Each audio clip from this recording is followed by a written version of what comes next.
Okay, so I think I believe I'm audible to everyone. Yes. Perfect. So just let's start the webinar. So good evening, everyone, and welcome to our thought-provoking webinar on how behavioral economics is shaping tomorrow's decisions. My name is Kuhu Chauhan, and I manage admissions and outreach at ISPP. It is my pleasure to be a part of this session today, where we delve into how behavioral economics is driving change in decision-making process across various domains. I'm thrilled to introduce our esteemed panelists, each of whom brings unparalleled expertise and insights to the table. We have Dr. Sujoy Chakravarti, who's a highly esteemed professor of economics at Jawaharlal Nehru University, New Delhi, bringing over 2 decades of academic and research excellence to the field. With a PhD in economics from Purdue University, USA, his scholarly journey is marked by a strong commitment to advancing economic thought and shaping the next generation of economists. He has previously been associated with prestigious institutions such as IIT Delhi, IIM Ahmedabad, and the University of Texas. With a distinguished career that spans teaching, mentorship, and impactful research, Dr. Chakravarti remains dedicated to advancing economic thought and fostering academic excellence. Thank you, Professor, for being a part of the webinar today. Thank you.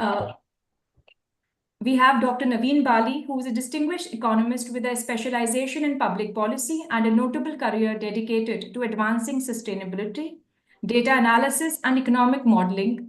Currently serving as the Vice President at IORA Ecological Solutions, Dr. Bali spearheads impactful initiatives in ecosystem services, leveraging his expertise in environmental impact assessment, stakeholder engagement, and carbon pricing. With over a decade of experience spanning prominent organizations such as the Kuan Advisory Group, Council on Energy, Environment and Water, and the Ministry of Statistics and Program Implementation, he has been instrumental in shaping public policy research and integrating natural capital accounts into decision-making process. Thank you, Dr. Bali, for being a part of the discussion today. And our host for today's webinar is our alumni, Harshita Miglani, who is a meditator and a mental health enthusiast with a strong grounding in public policy and sustainability. A philosophy graduate from Miranda House, Harshita went on to pursue her postgraduate studies at Indian School of Public Policy. She currently works as an associate in ESG and sustainability at Nagia Anderson LLP. Beyond her professional role, she has championed grassroots efforts, including organizing the Bal Chetna program for children in urban slums and supporting the Ministry of Ayush's well-being initiatives. Thank you, Harshita, for graciously accepting and being a moderator for today's discussion. So I think without any delay, passing over to you, Harshita, for today's session. Thank you so much for inviting me, and it's an honor, a pleasure to come back to ISPP. So very quickly, I'll just begin. I think, as far as my very limited understanding is concerned, we always think of economics as something about numbers and markets, right? But I think behavioral economics redefines it. It's also about people. So the one of the most compelling ways by which I think economics has redefined itself is through behavioral economics. And it reminds us that humans don't always act rationally, and that's not a flaw, it's a feature. So I think today we are going to explore this shift with very learned people with us, how real world decisions are happening, not just on graph, but how things actually happen. So I think one of the first questions that I would like to take is, how do behavioral economists challenge the classical assumptions that humans are always rational actors? How does it, if we can throw a light on how it, challenges the assumption and how it brings a new perspective? I think we can begin with Professor Sujoy, and then Dr. Naveen can also share his inputs, and then we can go ahead like this. Okay. So let me start. Thank you so much for having me here. I'm very, very happy to discuss this field, which I am very passionate about, and strangely have become more passionate about it as I've grown more senior in the profession. Usually people have a decreasing curve, but I now feel there's so much to be learned. which I didn't feel 20 years ago, actually. I was just like, it looks new, it looks innovative. So just quickly, because I teach this at PhD and MA levels, I feel behavioral economists like myself, trained in the late 90s and all that, we didn't want to throw away the economics rule book. It was not like, rationality as narrowly defined by economics, is wrong. It may be correct for certain agents, but there is considerable agent heterogeneity. And most of economic theory is written with this representative agent type models, which assumes we are, ceteris paribus, all other things remaining equal. We're the same in decision making. And, then you can test all kinds of theories and incentives on these. But, human beings are unfortunately or fortunately very complicated and heavily neuroplastic. So obviously, while not throwing away these assumptions of optimization, empiricism, these things which are big in economic theory and pre-behavioral economics, what I think people of who are my professors at Purdue and my senior colleagues at UTD and all that were trying to do was trying to incorporate new insights from psychology and particularly psychology, but now we are moving sociology, psychology, it's all becoming quite intertwined. Like a lot of my new work on culture is very sociology driven, actually. Stereotypes and impacts of that. So I would just end with like this statement with saying that behavioral economics enriches the palette for our understanding and expands the definition of what it constitutes to be rational. I think we can be rational in many more ways than a business or economics traditional textbook would teach us. So I don't want to talk anymore. I can go on for 6 hours, but I think I can. Okay, that's what I have to say.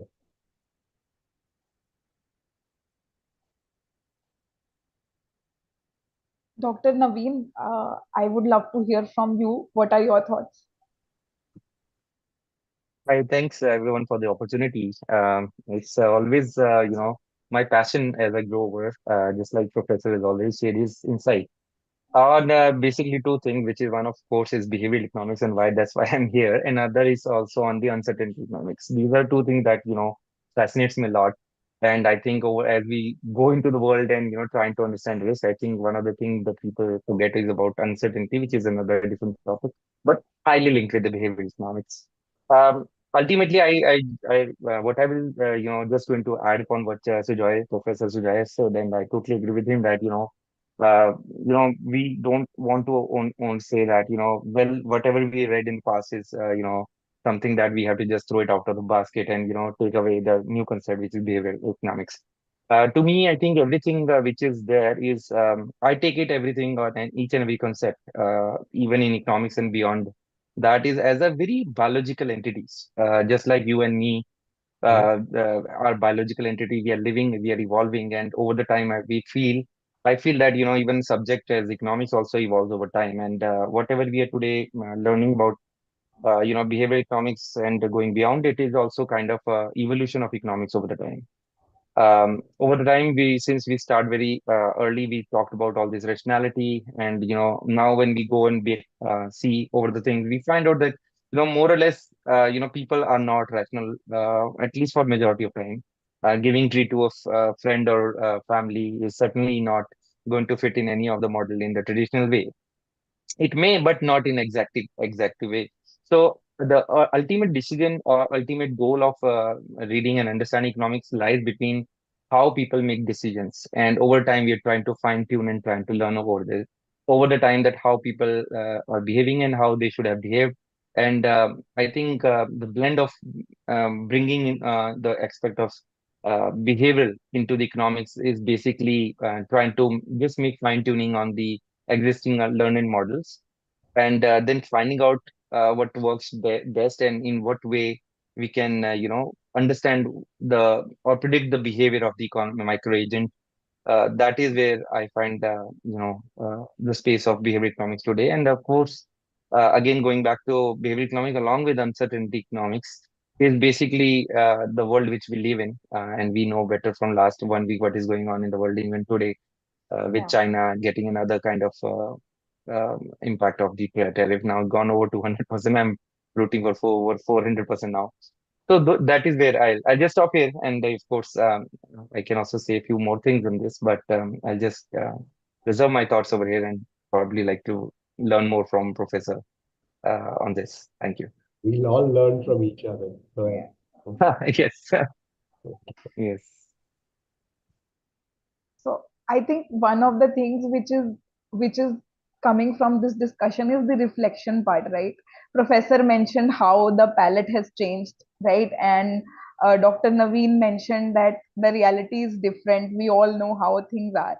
So yeah. I think one interesting thing that we can discuss here is that any cognitive bias that you have seen with wealth of your experience that most of us fall prey to, and in decision making, and why do you think that matters?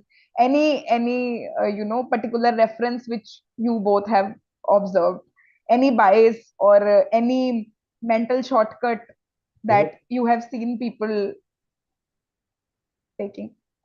Oh God, like many. Do I go first or does Naveen go first? I Yeah, can. yeah, please go ahead. Okay. So I can just say from my own life, like I think the work on loss aversion, Yeah. very, very powerful. Like we are much more scared of losses than we are of equivalent gains. So that really drives our behavior, probably from our, well, it's been hypothesized that our, and ancestors, like all the hunter-gatherers, when we lived as tribes more than 11,000 years ago, a gain is okay. You get some food, you kill an animal, you eat and all that. But loss could drive you to death because you didn't have the existence of city-states, infrastructure, these things that we take for granted. So loss aversion is persisted in our brains. The other one, which comes out of the same model, Tversky and Kahneman's prospect theory model, mental accounting. I mean, this is something we do all the time, investing our money. But like, say there's a stock which is really going to give you short-term returns with fairly good margins. And you have this money sitting around and I'm saving it up for something. And I could easily invest that money out for 2 years and bring it back in. I'd probably get it back with interest. But no, I'm going to leave it in one mental account because these are heuristics that make it simpler for us to navigate the world. Like we don't want to deal with uncertainty. So to just go back to what Naveen was saying, a lot of behavioral economics is behavior under uncertainty. Kahneman and Daniel Kahneman and Amos Tversky's Yes. entire careers, almost with all that stuff I teach in class, this was all decision making under uncertainty. So it's extremely important. So that's one thing. So mental accounting, loss aversion, two very, very important. The other one is what we call it's the sunk cost fallacy, or the bias whereby we tend to go on and on and on with professional and personal relationships because we have invested a certain amount, we have sunk some cost. Now, economics, rational economics, like what I teach in the micro course, will tell you that when you try to find what's the optimal decision, typically the fixed factor gets taken away. It doesn't matter. It doesn't affect the marginal condition under which. But unfortunately, human beings heavily invest and then they can't let go of a bad prospect because, hey, they've just put in lakhs and lakhs of their income, they're putting their time, so these three things I would say are extremely important. Sunk costs, our behavior over sunk costs. And the fourth thing is time preference. We make New Year's resolutions, okay, and we say, okay, come January 1st, I'm going to hit the gym. And then when January 1st comes, snooze the alarm clock and go back to sleep. It's called present bias. Like it looks optimal when it's in the future, but as you approach it, you lose your impulse control. You want to have that chocolate cake. You want to lie back in bed. So these four things I would think are very, very important in at least in any course I've taught here or outside at any level.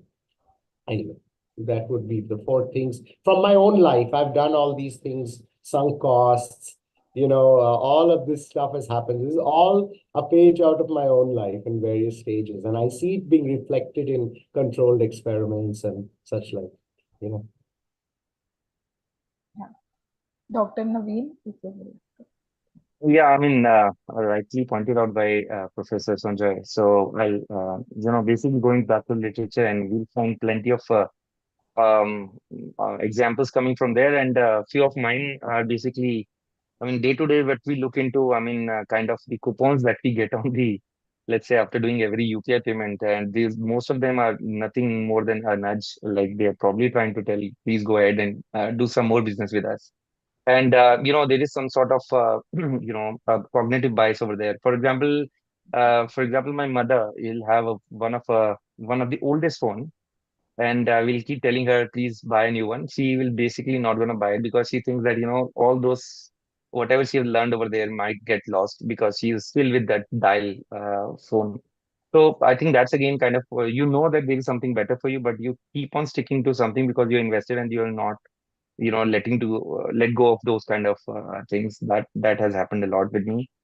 One of the things which I found, mostly you'll find plenty of them, by the way, in the thing why people say there's something called cashback. Exactly what Professor has already mentioned, that we value more of losses than the gains.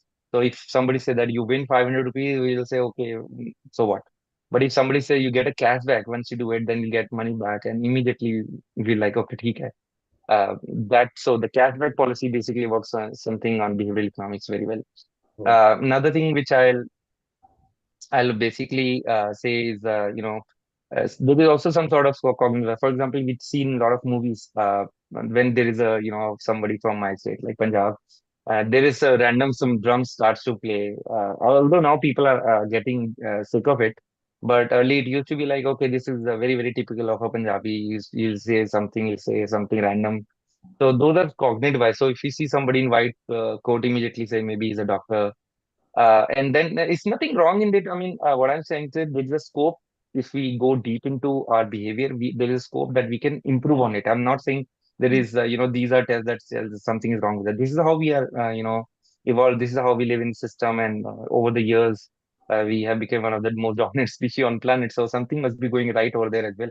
But there's always scope to improve on it. So those are the small, small things that, you'll keep finding every now and then. For example, in Norway, I found out, I was reading, Professor might be already aware of it, that on the very long highway, there is a danger road or there is a steep cut. Rather than putting a white line which goes straight on the highway, they put a zigzag line. So you probably think that, oh, my car might go shaky. There is something wrong going to happen in the road. So they will again going to slow down. Those are the nudges. So they are not going to tell you that, oh, there's a threat, there's a sign that goes slow. Nobody cares about that. But when you put a zigzag line on the road, immediately you say, okay, maybe I have to slow down. Maybe this is a speed bump coming up, although there's no speed bump over there. So those are the small, small things that you'll find over the time. Same is case with the dustbin boxes, especially in Europe. I've seen everybody might have seen it. That if you want to throw some garbage, there are some arrows that will lead you to those places. In fact, in metro in Delhi, I mean, you'll find those yellow lines, footpaths, and then there is a blind. There are some tile which are on yellow shape. They have some, so a blind man can just walk on it and navigate himself out. Those are also kind of nudges.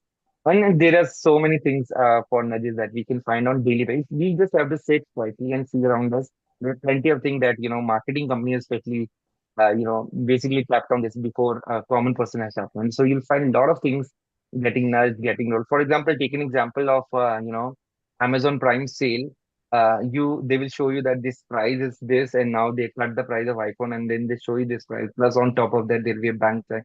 So all the time, what they're doing is that they're trying to put a benchmark that this is what you could have paid. Now you're paying this much. So again, that psychology is also coming from behavioral economics. So there we go. A lot of examples, and yeah, I'll I just think stop. Yeah. Professor Dr. Naveen, taking this forward from you only, you mentioned two kinds of situation to us. One you mentioned was the metro situation that really makes our life simpler, yellow line, blue line, orange line. Another nudge beautifully explained was the zigzag line. It just saves life.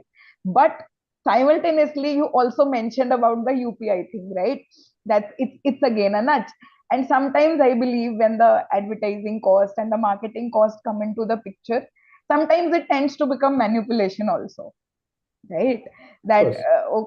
okay, let's just do this, let's just slide this under the way, because people have their biases, people have their limitations. So what do you think about this, and what is the role of ethics here? And how can we be more on the, matlab, is surveillance the way? Or like in case of social media companies, right, we now they have become so popular that we can't take a harsh step against them, right? So much of economy is also dependent, so many people are employed also. But on the other hand, we find situations like this where things become manipulative in the name of new privacy policies. you know we all are a part of that ecosystem. So a, what is the role of ethics here, and b, how do we approach this when, like, for example, WhatsApp, who reached to me over WhatsApp, right? And then it was so quick for me ki in 1 minute from office I could just reply to her. And imagine if I were to use some different app, that would have protected my data, I'm sure.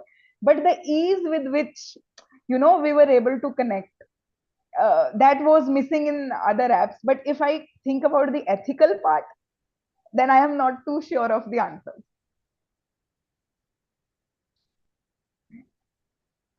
Yeah, you have rightly pointed out, we have to find a strike a balance between this. It's a very typical example response I'm giving, but what I mean by that is, I mean, for the case of again social media and every other aspect of platform which you are discussing, Mhm. now I think it's also going towards a little bit on the regulatory side, Hmm. where you will have kind of a right to speech, and but it has to be governed under conditions. I mean, forget about all those things. I'll just give you one small example. Take an example of, let's say I'm opening a shop in a school, where I'm going to be opening a canteen.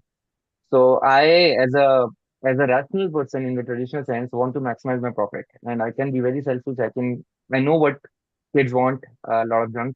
I can feed them and then get a lot of money because there is a lot of margin in that. One of the models there. So I am basically kind of a architect of choices. Another kind of model which I can adopt is, I can give them healthy food, but I can have less of profit for myself.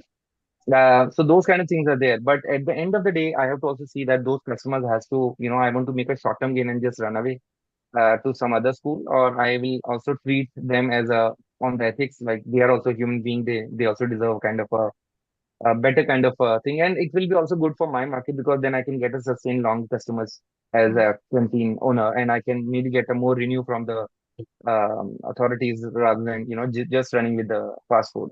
So I think as a businessman, I think over the time people, but they're trying to do a kind of a balance, because if you don't do a balance, it's like a Hicks quiet life concept. Like if you are earning relentlessly using your monopoly power, or the other kind of practices that going to hurt your customers or your market in the long run, then somebody will come over and take over your business. Either it's going to be government or it's going to be some new entrant.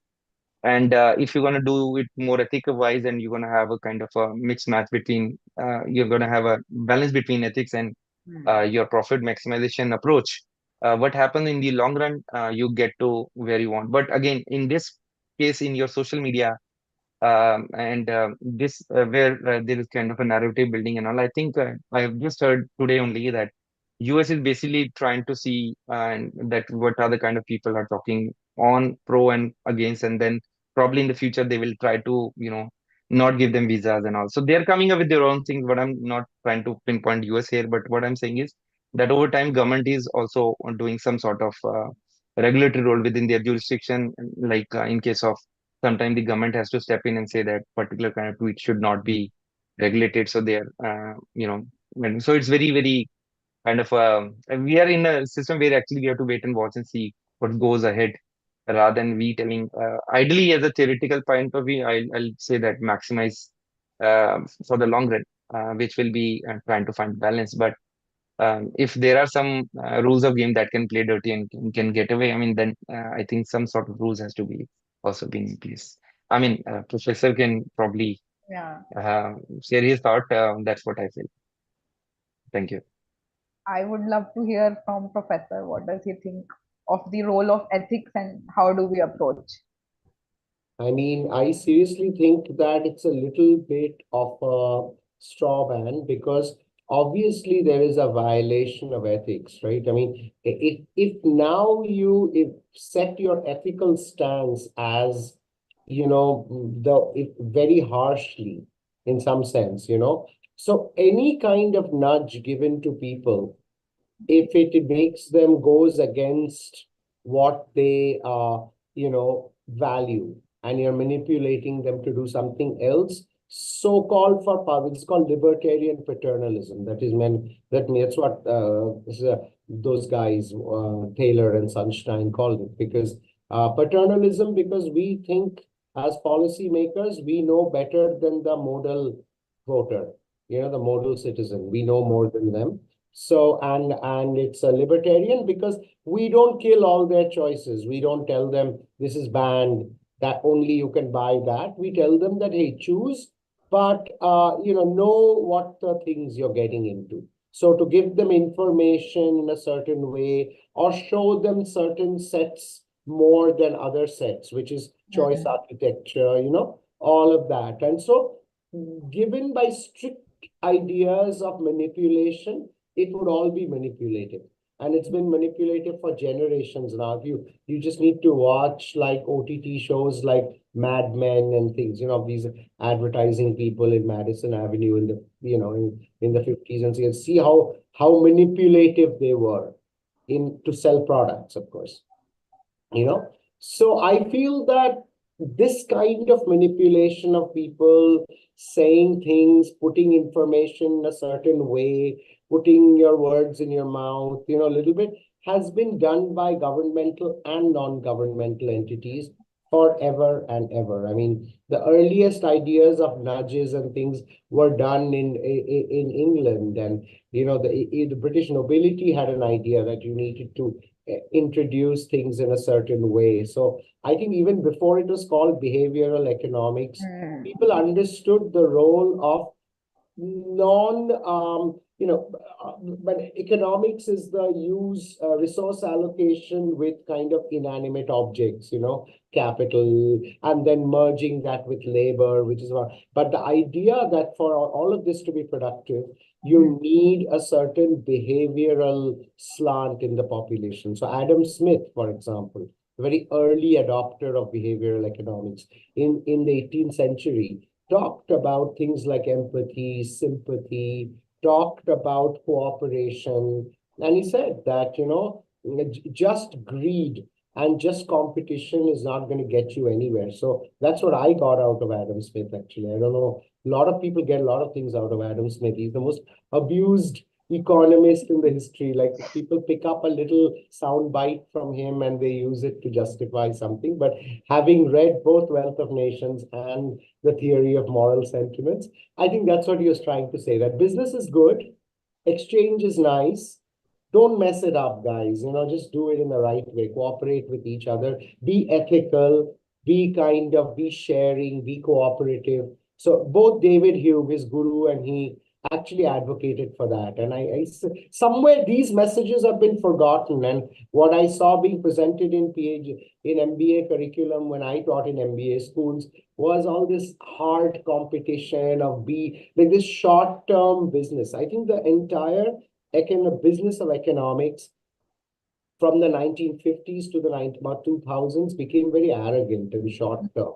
Like we call this rational. Like let's kill everybody else. Let's like blitz everybody else. And this is not rational in any shape. And I tell this to all my students at wherever I teach. I'm like, do not be fooled by these dumb classifications of rationality. True rationality means having a long-term vision of what society can bring about. Any short-termism you're doing is not rational. So your textbook is exactly wrong. Like if somebody looks at the game Prisoner's Dilemma and says everybody should defect all the time, as some business colleagues do, I think this is completely wrong. We should attempt to make people cooperate. So the highest social value is realized. So I feel lack of ethics is tied in with our entire economics and business system. So to turn it on behavior, like, saying, oh my God, you guys are not ethical, is really like a straw man argument. I mean, everything is unethical, seriously. So I am not so swayed by these arguments. And I do believe, though, today we understand the nature of this kind of ethics, of where you need to go up to before it becomes harmful manipulation, before you actually harm people. So I think these understandings are kind of being understood quite well, I think, by the research community and the ethics community, because we have to get ethical clearances for all our studies. And I think people have become quite conscious of these types of things. Anyway, go ahead. Yes, when you spoke about cooperation, I just remembered my game theory class, you know. The first example, you know, classic prisoner's dilemma, which they tell to us is people Did should Professor cooperate. Krishna teach you? Yes, sir. Oh my God, he's super good. I'm a huge fan of his work. Yeah, same. I had never studied game theory before, but Mhm. when I left, I was just in awe of things or in of the books he recommended. He's also a very ethical guy. He's very interested in social ethics and all that. He's a very interesting guy, actually. He's a very unique professor, actually. And then He's he older than me, but I think just fanboyish with him. Mhm. very different from the conversation what we are discussing. He just applies things also in his Mhm. class. Also, he will apply the same insights which he teaches. That's really wonderful. So one of the questions which I just got from one of the person is that can behavioral economics also help in building trust between the institutions and the public, given that sometimes we are guided by these assumptions that you have to be competitive and this is the kind of rationality that you have to go forward with. So on the positive side, anything on the trust building between institutions and public, because I think trust is the factor which will again make businesses sustainable. It will make governments in power. It's just the trust, right, that we are under safe hands. Else the public also, you know, they also rebel. What happened is, as the response in the, you know, independent movement of the country, the trust factor had gone that these guys are good for us. So any example based on the nudges or anything you would both like to share with us? Naveen, you go first, or do I? Who goes? Yes, sir, you go. Oh, okay. You can go. I was expecting you to start.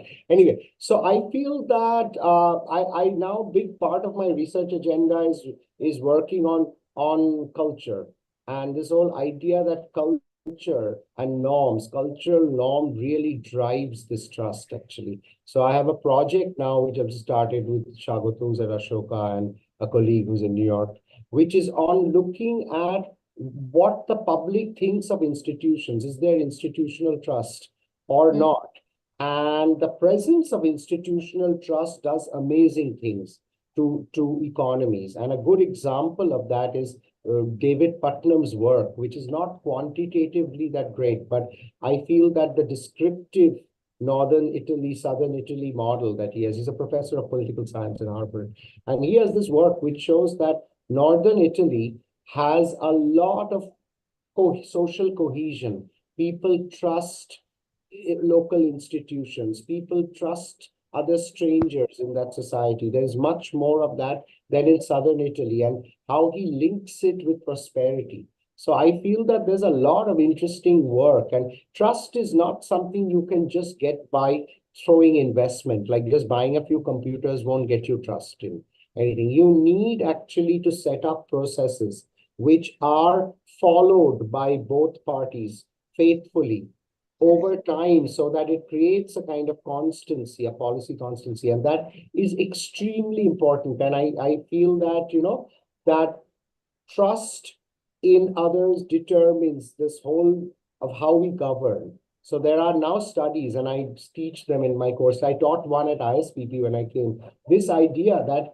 your situation, your contextual environment, and the trust you have in institutions, you're going to import out when you go to other places. The very, very strong, what I call neighborhood effects. So what typically happens with establishment of trust is that long run equilibria are reached where people are not trusting of each other. This can proceed like for years and decades and centuries, and somehow when it comes together, it magically allows you great prosperity if you could trust each other.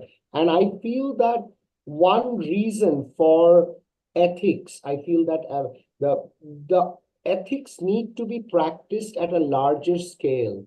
People are too cynical today, and we don't expect, like the way I'm saying, everywhere it's always been that way. It shouldn't have to be.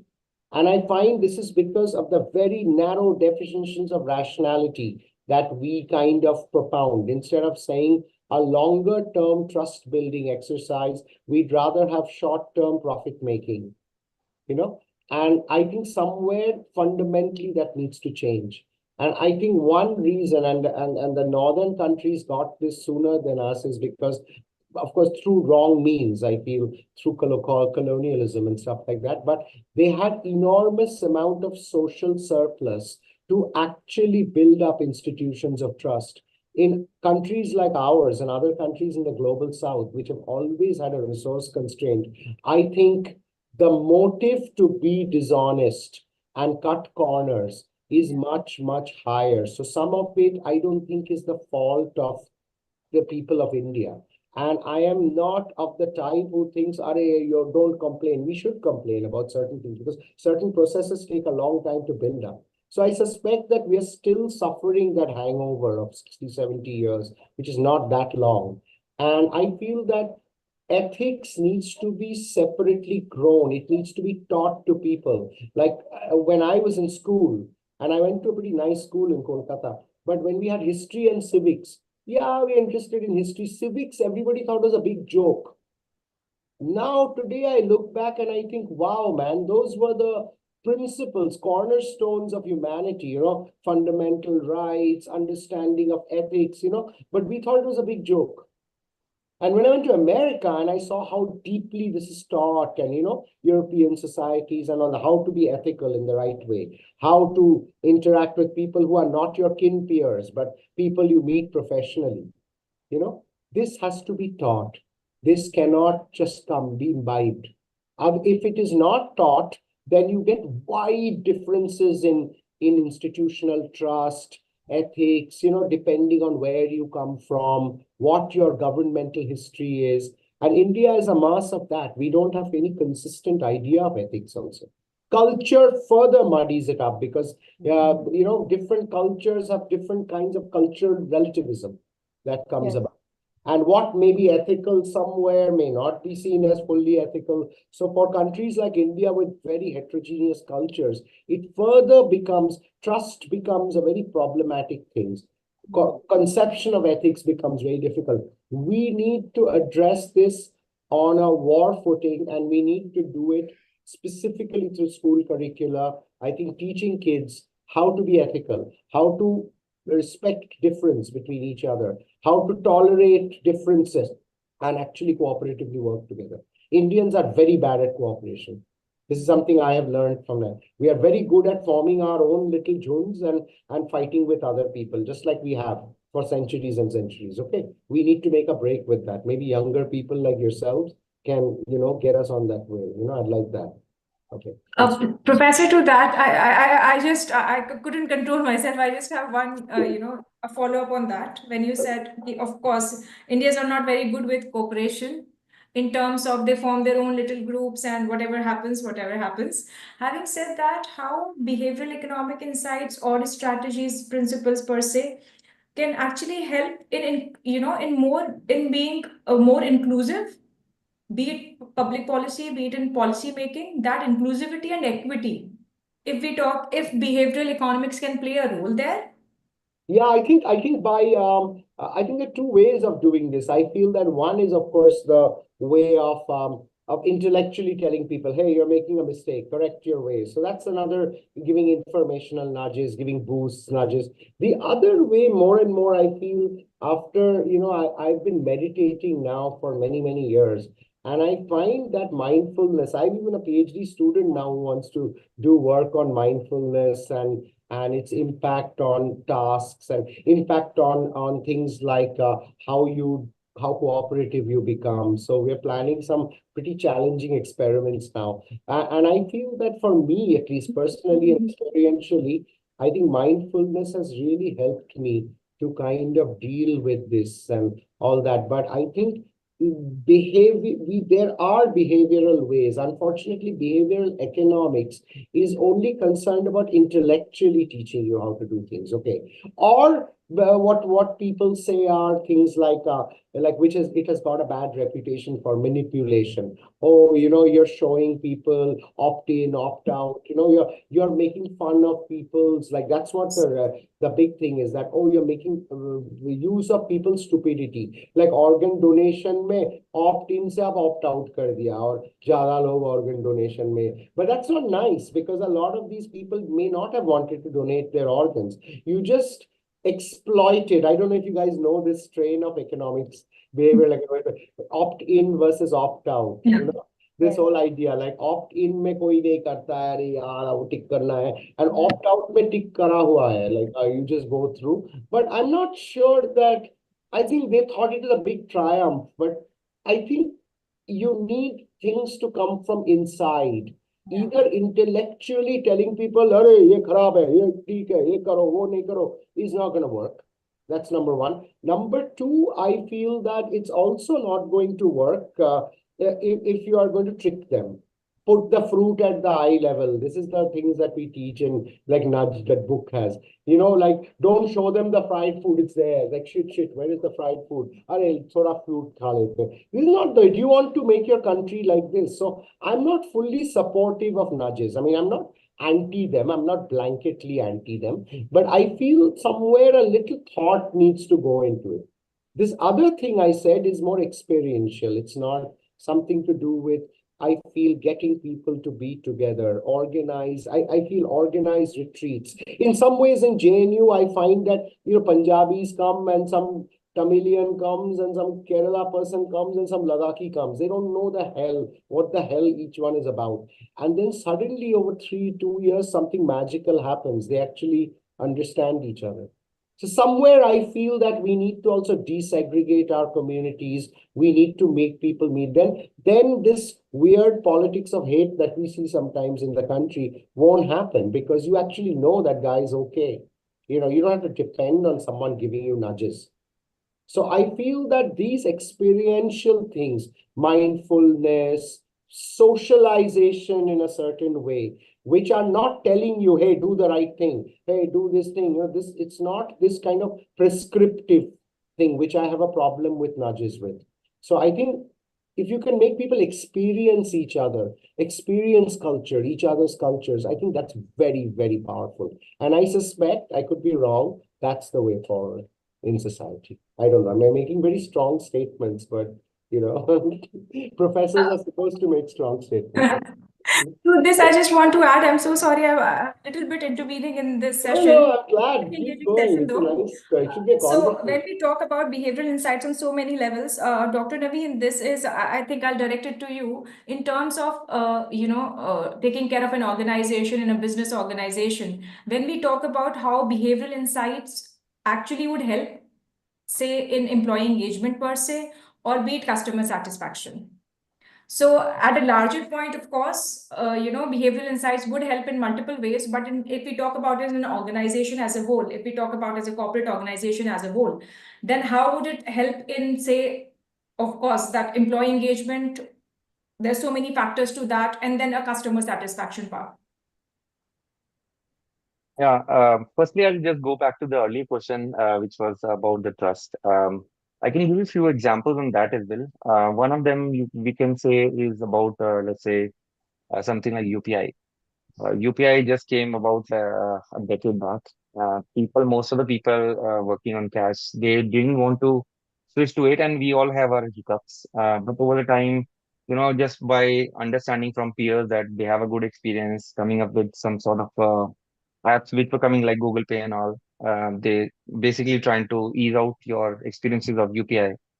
uh, People may even today, they may not have any information or understanding of how how safe they are being made, what kind of backend work goes into it, but they simply trust this system.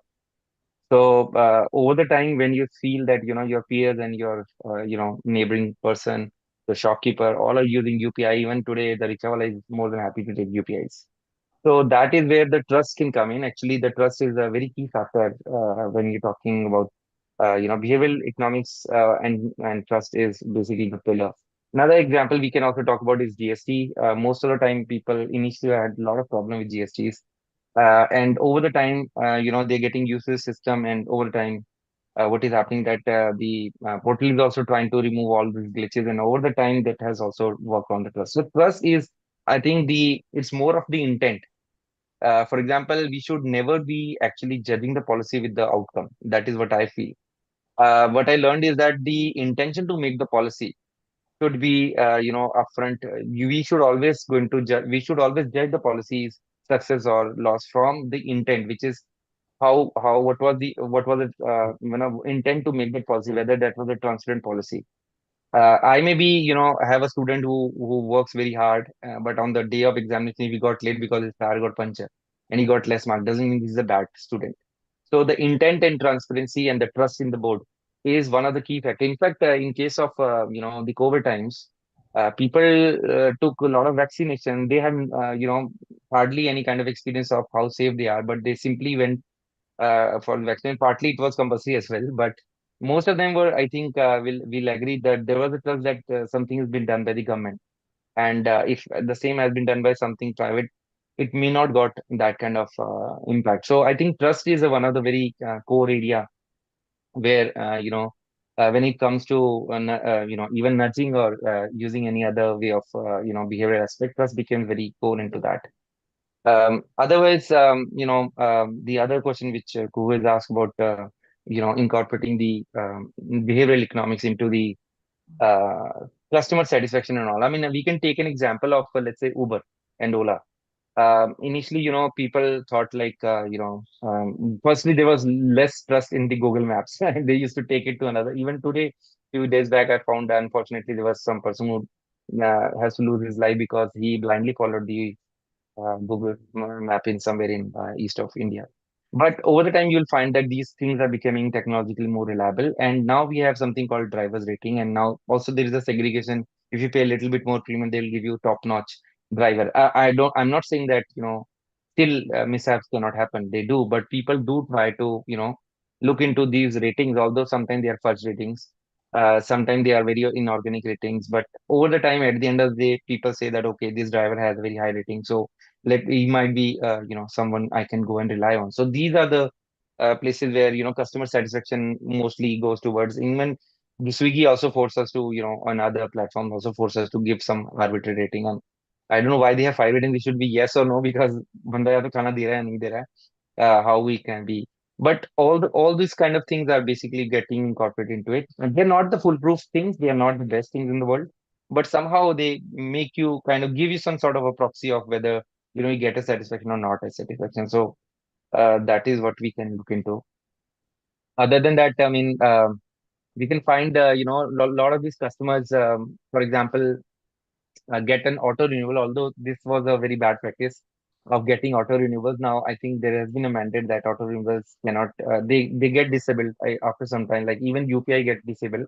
But just getting a friendly SMS that your SIP is gonna get deducted after some days, give you a very good kind of update in a nudge way that okay, I have to keep X amount of balance in my account. My LIC is going to come.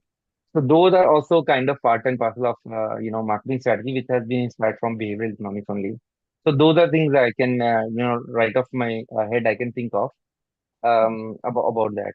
I hope that gives you a reply, Kushbu, or Kuhu, sorry, or is there something else you need to I need to add to it? I think I think you answered very well. And sir, one of the questions that we have gotten is that what are your both of your thoughts on green psychology? If you have any inputs to give it.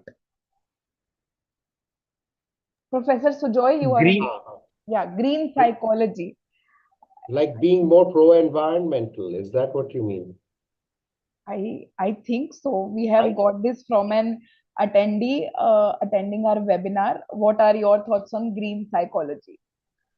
I mean, if it means that, then I'm very interested in, and we're having, in fact, a seminar soon on these ideas of, what we can do with things like crop burning and things like that. Like people's voluntarily doing certain things because, Yeah. so I think it's extremely important if green psychology means understandings of the environment and trying to, adjust our behaviors in communities to do more abatement. And I do believe in it very strongly. I think it's the only hope we have, actually. I mean, short of the government coming and doing everything and shutting down which is not going to happen. So I think we also individually need to do certain, things in our own lives to kind of lower our carbon footprint. And I feel, for example, like this is extremely important and extremely difficult because environmental decisions are where the reward is very far away, maybe not even on you. And the processes involved, you're not seeing any change from minute to minute. So it's very difficult to even be optimal in any way.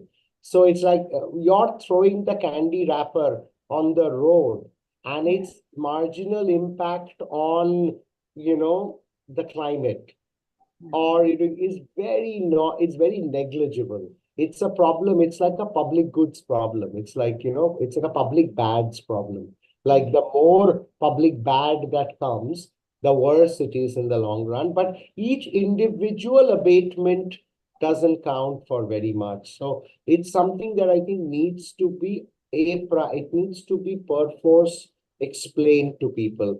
I think just expecting people with mild nudges to kind of adopt the right behavior, like you see in Sweden, Norway, and Finland, where these nudges and things have worked well. That's why you'll see the early work on nudges is all from Denmark, Sweden, Norway, and Finland. I mean, I did extensive work on this, and all I found was stuff from those countries where these kinds of suggestions work. But you're also working with populations smaller than the population of Delhi, So I think as we scale up policy-wise, it becomes very, very hard, particularly to get large populations to obey environmental mandates. I think it actually requires education. It actually requires private and public entities to put up money to educate people. If you think it's going to happen from some just cheap nudge here and there, like it's not like that. I have a paper on this published a few years ago about making people save paper in offices. It's published in Ecological Economics. So there we find that the nudge has an impact, but if you take away the nudge, behavior kind of starts climbing back up again. So these are very volatile. I think to go ahead. Sorry, Naveen, I'm taking up your time. We're like, go ahead. No, you're not. I'm actually enjoying your No, go ahead. way of, Like you know what I'm you know. saying. So go on. I don't need to. So basically, there is so far what about the green psychology is the problem with this is that being green do not give you money. It's counterintuitive to economic. That is the conventional way of thinking. Now, why I say those things is because well, a standing tree is a standing tree, right? So it doesn't give me any money. So if I cut the tree and then I make a furniture out of it, let's say, or just sell the log, I'll get some X amount of money. Okay. So the problem is that the standing tree or the forest or any other environmental service or resource around me, I have very little understanding about what kind of economic gains I'm getting from it. Take an example of some states like Arunachal Pradesh. They are very, very heavily forest area. Now, forest provide a lot of services to these states. It gives you a purified air. Now, if you convert how much trees make, purify air, and you put a economic value to it, how many purifier in Delhi we are buying right now? You will find a lot of these trees and all attract a lot of flora and fauna, and then you can have your ecotourism. But find it out in Kashmir how many people are earning their money out of it. The problem that we are not playing the game in a way that we are not telling our citizens how much of the ecological value is getting lost. Why people go toward the Himalayas and for their holidays simply because there is an ecological value that we don't get in Delhi, let's say. Right. So, firstly, if we can understand that and we value it and tell to the people that this much amount of money you don't need to earn because you already have something like forest standing next to you, I think then they will understand it and then they will start putting. So, firstly, putting a value on face of it, providing what is the state of your air quality, your water quality, what kind of ecotourism you can bring, and there are tons and tons of things over there. In fact, in the Finance Commission, if you'll see that the devolution formula actually takes care of 12.5% of the funding towards states goes for ecology and forest. That's one of the project which I'm working on right now. So the first thing that we need to tell that if there is a tiger reserve, it's just not a tiger reserve for tiger, by the way. It's about tiger is being the apex predator. Also, ensure that all these other population are getting checked, and then there's the greenery, and then there's a lot of other things that are interconnected. So how you can basically put a price into it, number one, Mhm. making people aware of those pricing is as important, that you're not getting these things. Or if you cut the forest today, then tomorrow you have to also buy a purifier. You also have to increase your health expenses by X amount. I think again, like Professor already highlighted very smartly, that these benefits are very, very long in time. Perhaps after my life, somebody some kind of benefit will come, but immediate impact of it, if we can get to it, maybe approximate value. And then there is a thing which is going on, the next kind of adaptation is on the green GDP, where you are already counting for what you have already have as a green resource, you are valuing it. So if a state like, let's say, Punjab, who actually extensively draws a lot of water, and then over the time the flow of water and the groundwater level is going down, so your valuation for these reserves resources are going down, but your actual economic GDP is going up. Well, you're not doing anything. You're basically borrowing from the future generation. So then you will can say that, okay, this is where I'll find the green psychology will actually make Yeah. kind of progress in a way that people will understand, okay, this much money I'll anyhow lose because I'm going to lose this. Why people like me are searching for a green area where I can, take my family over there, and, there should be a park and all. This is all ecological services. We are paying the prices higher for the properties over there already. We're doing it, but point is that people are not getting that kind of understanding of what kind of money they are losing when they are cutting this fine, or when they are littering, what kind of cleanup cost and other social costs are there. Yeah, That's that's what very my 2 cents. interesting, Naveen. I'm going to send my students to you so you can advise them. That's very interesting. There's another approach that Japan is being seeded. There's a professor called Tatsuyoshi Saijo. He's at the Institute of Future Design, Koji Tech. It's in Japan. I almost visited them if COVID had not come. And what they do is they're trying to see putting younger people, like you said, now that you're borrowing from future generations. So what Japan, at least in certain provinces, is thinking of doing is putting younger people into environmental policy making. So now one old uncle who's like 80 years old, 75, who's lived most of his life, he doesn't care. He wants the last few years, acha acha se chala jayenge. He doesn't have to face that future. But tomorrow, if a 40-year-old or a 30-year-old is sitting on the same committee with you, he will have a totally different future design in mind, because he'll be thinking of future generations. So somewhere I think human beings are such, at the end of the day, we are such optimizing animals that, we can say all kinds of baat about, oh, I care and all. But I know my lifetime is going to be what? I'm quite fit. Maybe I'll live another 30 years. I don't know, 35 years, and through my 80s maybe, if I'm lucky and if I continue to be fit. But that's nothing. But as someone who's 20, like my students now, will have next 60, 70 years. Shouldn't we allow them to determine it? I think they are much more important residents of this earth, like Harshita. You guys, you're younger like than me. You're much more correct for framing that policy, I believe, than someone like me, or somebody 15, 20 years older than me, who's more or less finished their whole life. So I think this is an interesting idea. It's the idea called future design. Just Google it, you'll find Saijo's work on it. So, Yeah. okay. I think one last question, that my favorite question is, apart from Thinking Fast and Slow, the book, the very famous book for behavioral economics, what would you both like to suggest our viewers, and what they should read if they want to improve themselves? And maybe it's for a separate discussion. But whenever I told this idea at my home of me being a group leader or a politician kind of a person, I was not discouraged because, I was a woman or, anything like that, or safety or anything. But what I have always been told is that you don't have the experience. No, you have red hair. And maybe somebody with white hair should Oh, yeah, only, yeah, yeah, yeah. yeah, should only make the policy. You are too inexperienced. Mm-hmm. So that kind of response I have gotten when I was in first year of my college. And that enthusiasm, it diminishes over the age and everything. You are just like, okay, chalo theek hai abhi. So anything on the books part, or anything how people can improve themselves, because most of us, I came to ISPP and I came to know about behavioral economics. I was a student of economics till 12th. Even in college, I had my general elective as economics. So they would teach us the banking, CRR, SLR.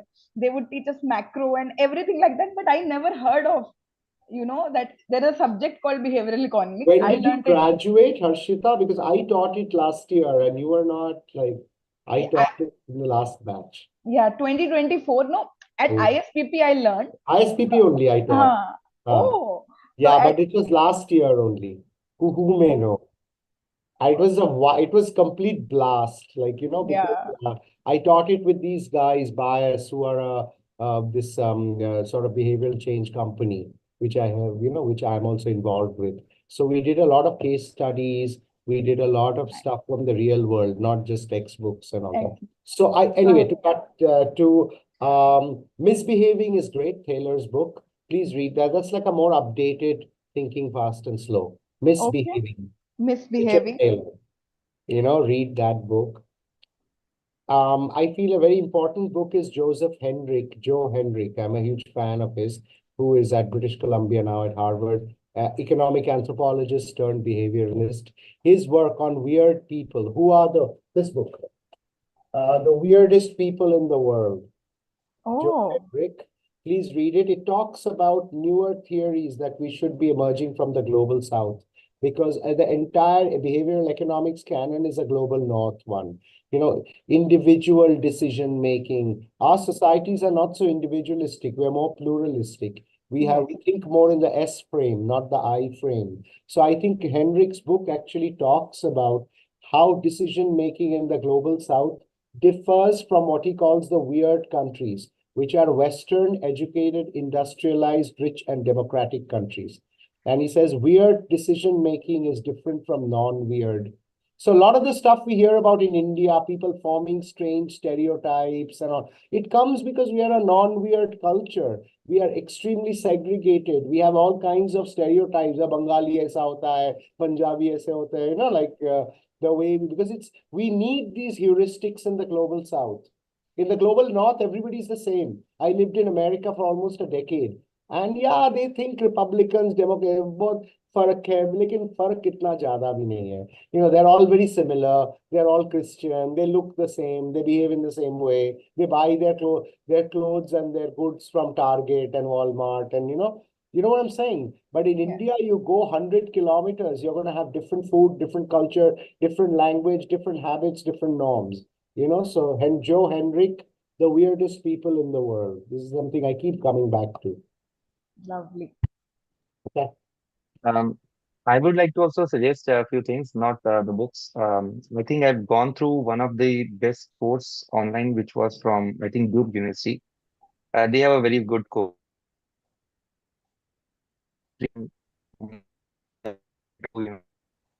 Reading. I'm sorry, I got. I am unable to hear him, I guess. Hello. I'm sorry, I got disconnected. Am I right? Am I back? Okay. Could you please repeat the answer? We couldn't hear it properly. Yeah, so one is there is an online course, I think on Coursera by Duke University on that's a very good course.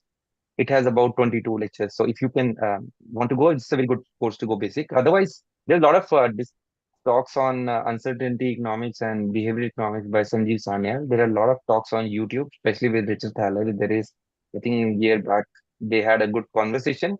Again, those are not per se going to be, they are more on application side, and this just organic discussion they are having. So we can just go on online and search for Richard Thaler and Sanjeev Sanyal thing. And there is one paper which is also written by Sanjeev Sanyal. Since I work with him, there's a one small paper on Ministry of Economics, Ministry of Finance working paper on uncertainty economics. That's also can be a very good starting point for understanding.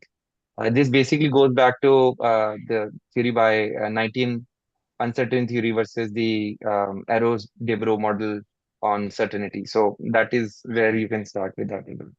So those are few of my 2 cents on the readings. Yeah.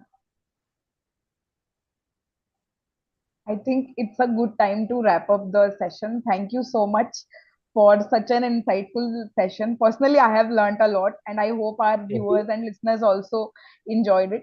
And the conversation has made one thing very clear, that our behavior is complex, and it's just not, a scientific thing to explain, to explore how we behave. It is just not about sitting in textbooks or, uh, you know, uh, it is everywhere. You can see it every day when you make a choice, when you make a payment. It's in a boardroom, it's in a quiet moments of indecision as well. So it's about empathy, insight, and designing systems that are more human, to be honest. So I think we leave here with just not new ideas, but a renewed curiosity. Yes, Dr. Naveen, you were saying something. I'm sorry, I'm hijacking again. Just Yeah, want to please. say one small thing. In fact, if you go through the behavioral economics along with uncertainty economics, you'll find that the government of India also applied Babel theory during the COVID time. How they designed the policy Hmm. is under the influence of something which is used in the stock markets or Babel strategy, where you hedge for the worst Yeah, when there is a pandemic. And so pandemic. what they do, they make all the policies thinking the worst will happen. And slowly, as they get information on the COVID, they slowly start opening these sectors and all. So, in fact, the behavioral economy has been very well used by the government this time around during the COVID. So, just want to highlight that. That's all. But Sanjeev wrote a book called Uncertainty. I know him. So he's a friend of a friend's, actually. We grew up in Kolkata, in the same part of town, Sanjeev. His father was Okay. an IS officer, and I was very Yes. friendly with one of his neighbors. So he wrote a Yeah. book called Uncertainty Economics. I'm not seeing it, though. Is it a He book is. or an He article? is. No, it's a small paper. It's a working Oh, paper it's a which he paper. has written. I want to. Government of. Okay, so it's available if I type it in PDF. Yes. Oh, cool. Yes. Sure. I'll send you. I'll send you that. Okay, just we should exchange information. I'd love to talk more with you, Naveen, and of course Kuhu and Harshita. Kuhu, I mean, I'll probably see you if I come this time too. I'm planning to visit ISPP Yes, sure, Professor. to meet all my colleagues there. I mean, so anyway. It would be great to have all of you at ISPP together, actually. And I'll make sure I'll plan something really soon to host all of you at ISPP. Yeah, I live a stone's throw away, so I can just quickly come. So I live almost next door. Having said that, I think it was a very engaging session, a wonderful session, and I want to thank you, Professor Sujoy, Dr. Naveen. Thank you so much for being a part of the panel. Harshita, for being such an amazing moderator. Thank you so much. Thank you, Harshita. Thank you, Kuhu. Thank you. Lovely meeting you, Dr. Bali. You Thank both you. are Same here, sir. you both are going to get emails from me tomorrow morning only. Of I have course. so much to discuss, and Sure. I am actually participating in one of the government projects. We are writing a book. I am going to take a lot of input. Of course. I'm happy to help. Yeah. Anytime. Thank you. Thanks, guys. Bye. Thank Bye you. bye. Thank you.